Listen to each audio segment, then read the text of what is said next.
Hello friends, मैं हूं doctor नवीन चंद्रा और स्वागत करता हूं आपका अपने यूट्यूब चैनल जीएस वर्ल्ड में। आज का हमारा टॉपिक है महत्वपूर्ण पठार। हमने जो पिछले वीडियो में दक्षिण के प्रायद्वीपीय पठार का अध्ययन किया तो उसमें हमने कुछ पठारों का जिक्र किया। उसमें से कुछ महत्वपूर्ण पठार को हम विस्तार से देखने का काम करेंगे। ठीक है, जैसे सबसे पहले हम लेते हैं मालवा का पठार।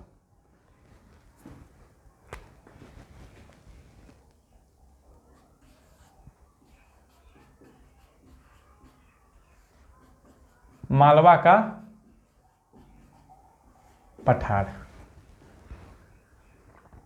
तो आपको पता है कि मालवा का पठार कहाँ है? तो एमपी में। मालवा का पठार कहाँ है? एमपी में है। ठीक है, यह लावा निर्मित पठार है। यह लावा निर्मित पठार है। यह लावा निर्मित पठार है, यानी कि इस पठार का निर्माण, मालवा के पठार का निर्माण किससे हुआ है? तो लावा से हुआ है। और इस पठार में कौन कौन सी महत्वपूर्ण नदी बहती है? तो देखिएगा, इसमें जो महत्वपूर्ण नदी है वो है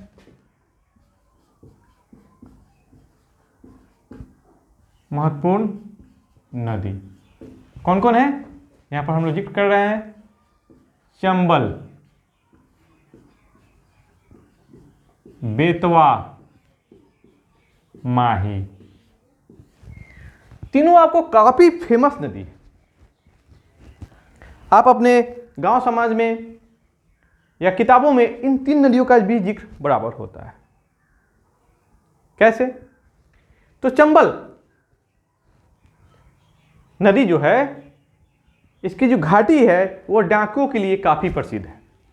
हमारे गांव समाज में जो नाटक नौटंकी किए जाते हैं उसमें चंबल की घाटी के डाकू का जिक्र जरूर होता है और हमारे गांव नाटक नौटंकी के मुख्य पात्र होते हैं।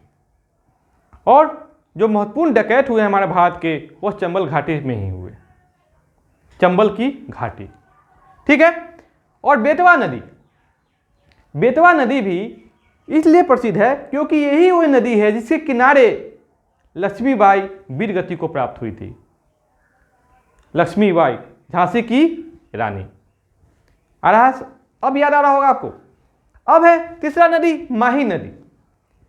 यह ऐसी नदी है, भारत में पाई जाने वाली एक ऐसी नदी है, यह दुनिया की एकमात्र ऐसी नदी है जो कि कर्क रेखा को 2 बार काटती है। 3 महत्वपूर्ण रेखा है ग्लोब पर, कर्क रेखा, मकर रेखा और विषुवत रेखा। तो कर्क रेखा को 2 बार काटने का काम करती है कौन सी नदी? तो माही नदी। और विषुवत रेखा को और क्या कहते हैं? मकर रेखा को। तो मकर रेखा को लिम्पोपो नदी है और कर्क रेखा को कांगो नदी है, सॉरी विषुवत रेखा को। तो मैं यहां पर लिख देता हूं, माही नदी क्या करती है? कर्क रेखा को 2 बार काटती है। कर्क रेखा को 2 बार काटती है।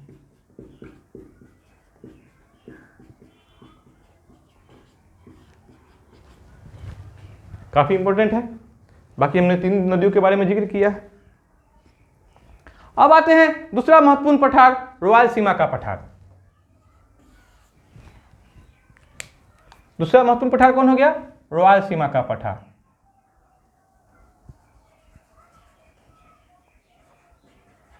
रॉयल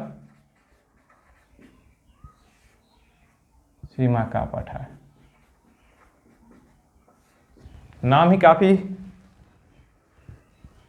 महत्वपूर्ण है, रॉयल सीमा। तो रॉयल सीमा का पठार कहाँ है? तो कर्नाटक में है और कर्नाटक के दक्षिणी भाग में है।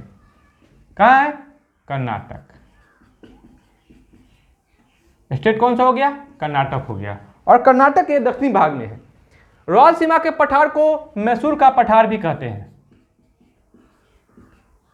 मैसूर का पठार भी कहते हैं।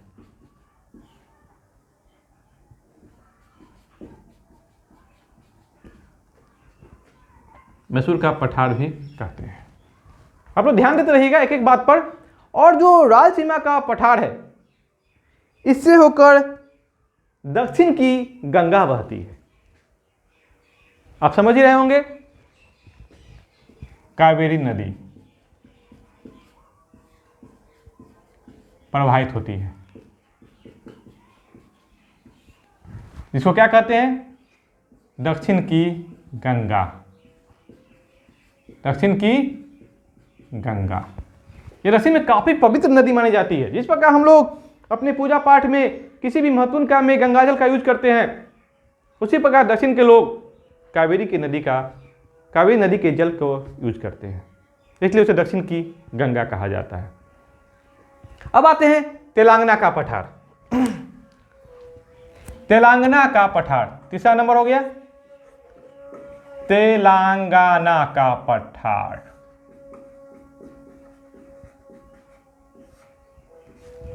अब इसके लिए स्टेट बताना जरूरी नहीं समझते हैं, तेलंगाना खुद एक स्टेट है, लेकिन मैं लिख देता हूं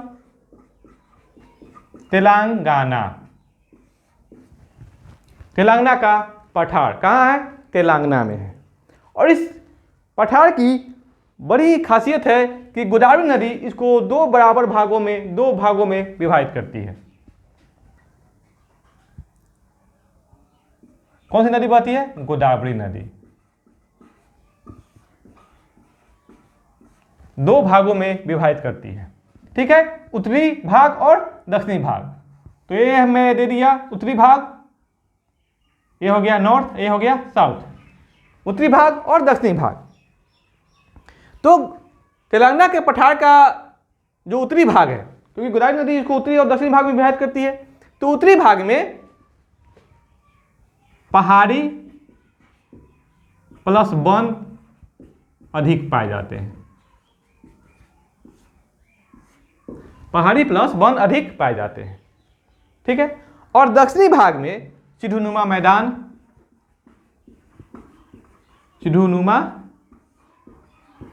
मैदान पाए जाते हैं। और चूंकि सीढ़ीनुमा मैदान है, यही कारण है कि यहां पर काफी तालाब पाए जाते हैं, काफी तालाब पाए जाते हैं। आपको पता होना चाहिए कि जो पहले कहा जाता था कि जो हमारे यहाँ मछली आती थी, कहाँ से आती थी, आंध्रा से आती थी। तो चूंकि आंध्रा का विभाजन हो गया तेलंगाना और आंध्रा में, तो मछली जो है तेलंगाना से काफी अधिक निर्यात किए जाते हैं दूसरे स्टेटों को। क्योंकि यहाँ काफी अधिक तालाब पाए जाते हैं। और दक्षिणी के तेलंगाना के पठार में एक नदी बहती है, उस नदी का नाम है बरघा नदी।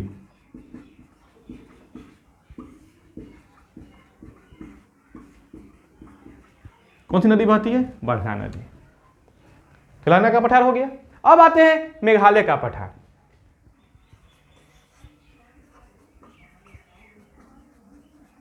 मेघालय का पठार, अब नाम ही जान गए, नाम ही है तो स्टेट बताना भी जरूरी नहीं है, क्योंकि आप लोग खुद समझदार हैं। इसका नाम ही हो जाएगा मेघालय का पठार। आपको पता होना चाहिए कि जो मेघालय का पठार है, मेघालय स्टेट में पड़ता है, तो यह आपको छोटा नागपुर का पठार का ही भाग है। छोटा नागपुर के पठार जो है झारखंड में पाए जाते हैं, भारत का रूट प्रदेश, तो छोटा नागपुर के पठार का ही भाग है। किंतु बंगाल की खाड़ी और के बनने के कारण, बंगाल खाड़ी के बनने के कारण जो नदियों का प्रवाह हो जाता है, बंगाल होके गंगा, ब्रह्मपुत्र, उसके कारण ये कट सा जाता है। बीच में मैदान का निर्माण हो गया, तो उसके कारण ये कट जाता है और एक अलग पठार का रूप ले लेता है, मेघालय का पठार। और ये पठार जो है, यहाँ पर भारत की सबसे अधिक बारिश होती है। अब नाम ही है मेघालय, यानी कि मेघों का घर। तो यहाँ पर क्या होती है, वर्षा अधिक होती है। यहाँ पर दो प्रदेश है, चेरापूंजी और मासिनराम। चेरा पूंजी और मासिन राम। दुनिया की सबसे अधिक बारिश होती है अभी वर्तमान में मासिन राम में। प्राचीन माने इससे पहले चेरापूंजी में होती थी। यहाँ पर काफ़ी अधिक बारिश होती है। दुनिया में सबसे अधिक बारिश कहाँ होती है? तो मासिन राम में होती है, जो कि मेघालय में ही है। ठीक है, अब आते हैं अगले पठार में, छोटा नागपुर का पठार।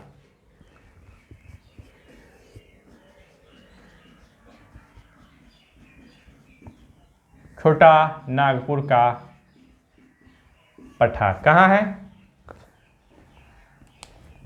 तो झारखंड में।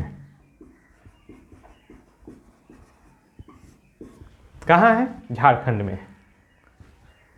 झाड़ियों का प्रदेश झारखंड। झारखंड का नाम ही पड़ा झाड़ियों के प्रदेश होने के कारण, देखें झारखंड। तो छोटा नागपुर का पठार जो भारत का सबसे महत्वपूर्ण पठार है, इसको भारत का रूढ़ प्रदेश कहते हैं। भारत का रूढ़ प्रदेश। क्यों? क्योंकि यहां पर 40% खनिज पाए जाते हैं। भारत के 40% खनिज पाए जाते हैं। सबसे अधिक खनिज जो भारत में पाए जाते हैं, कहां पाए जाते हैं? झारखंड में पाए जाते हैं, वो भी छोटा नागपुर के पठार में पाए जाते हैं।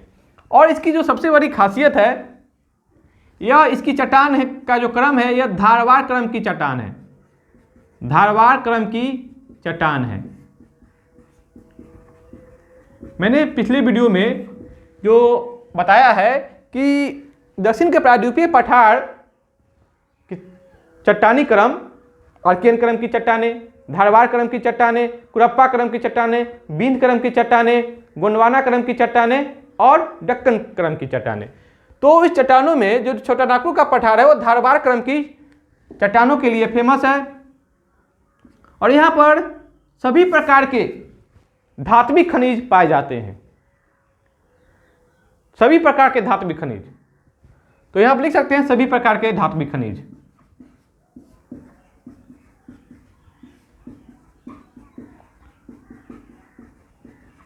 सभी प्रकार के धात्विक खनिज पाए जाते हैं।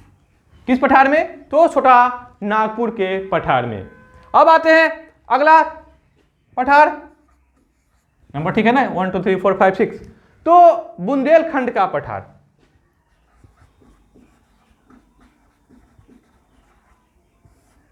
बुंदेलखंड का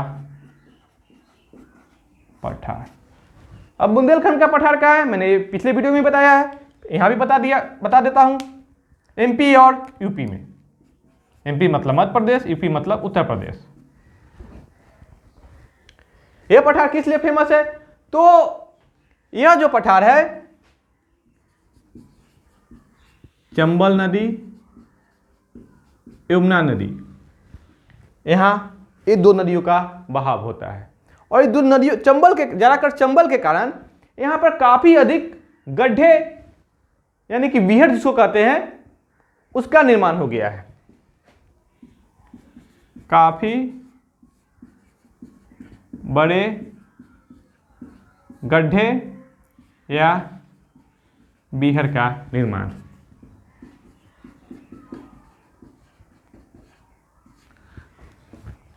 मैंने उस ऊपर ही बताया है, ये जो बीहर है चंबल नदी के कारण बना है। तो बीहर में ही डाकू का निवास होता था। डाकू का निवास। वर्तमान में डाकू का कंसेप्ट ही खत्म हो चुका है, लेकिन प्राचीन काल में कुछ समय पहले यहां पर डाकू पाए जाते थे। फूलन देवी नाम तो सुने ही है। तो ये चंबल नदी में ही डाकू बनने का काम की। चंबल घाटी में, सॉरी चंबल नदी, चंबल घाटी में ही उसको, क्योंकि वहां डाकू का क्या था? सेंटर था। अब आते हैं अगला पठार, महत्वपूर्ण पठार, बघेलखंड का पठार। बघेलखंड का पठार कहाँ है? एमपी में। बघेलखंड का पठार कहाँ है? एमपी में। और यह पठार जो है बलुआ पत्थर, चूना पत्थर और ग्रेनाइट पत्थर से ही निर्मित है। यह पठार बलुआ पत्थर, चूना पत्थर,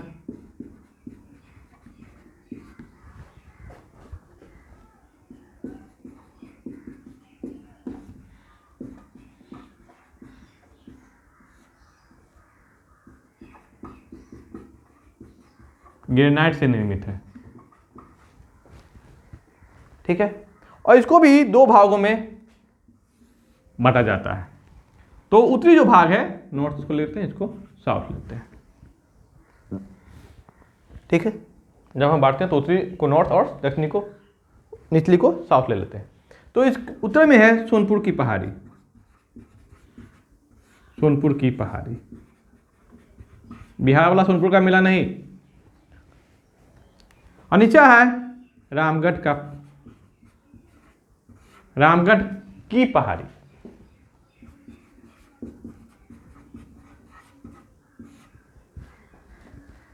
तो ये रहा आज की वीडियो में हमारे प्रायद्वीपीय पठार के महत्वपूर्ण पठार, जिसके बारे में हमने विस्तार से अध्ययन किया है, जो कि आपके एग्जाम के पॉइंट ऑफ व्यू से काफ़ी उपयोगी होगा। अगर आप किसी भी कॉम्पिटिटिव एग्जाम में जाते हैं तो आपको ऐसे सवालों से 2-4 होना पड़ता है। तो यह वीडियो आपको काफ़ी सहायक होगा आपके एग्जाम के लिए। मेरा वीडियो आपको कैसा लगा कमेंट बॉक्स में जरूर कमेंट करेंगे। प्लीज़ मेरे वीडियो को लाइक, सब्सक्राइब और शेयर करेंगे।